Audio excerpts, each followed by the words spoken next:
આ રીલ્સ ખાલી મોદી સાહેબ માટે છે અને બને એટલો શેર કરજો અને બને તેટલો હું તો ઈચ્છું કે આ રીલ્સ મોદી સાહેબ સુધી જાય. હવે મારે ખાલી મોદી સાહેબ એટલી જ વિનંતી છે કે અત્યારે જે પ્રાઇવેટ સ્કૂલ છે ને તો એની ફી ખરેખર બહુ વધારે છે. પહેલાં ધોરણની ફી અમુક જગ્યાએ લાખ રૂપિયા છે, ક્યાંય 50,000, ક્યાંય 25,000.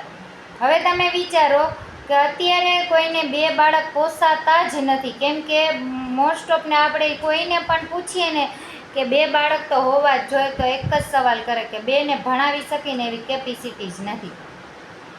એટલે મોદી સાહેબને હાથ જોડીને વિનંતી કરું, કાં તો પ્રાઇવેટ સ્કૂલ બંધ કરાવો અથવા પ્રાઇવેટ સ્કૂલ ચાલુ રહે તો એનાથી કોઈ જ વાંધો નથી, પણ ફી કમસે કમ વર્ષે 20,000 કે 25,000 બધી સ્કૂલમાં એક સરખી જ ફી રહેવી જોઈએ.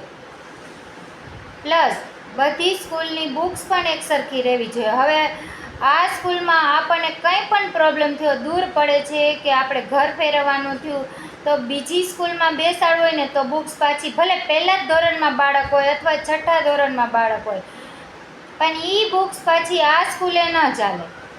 હવે એ સ્કૂલવાળાની બુક પાછી અલગ હોય તો ખાલી ચોપડાનો ખર્ચો 6-7 હજારનો થાય. અમુક સ્કૂલમાં તો ચોપડા 10-10 હજારના આવે છે.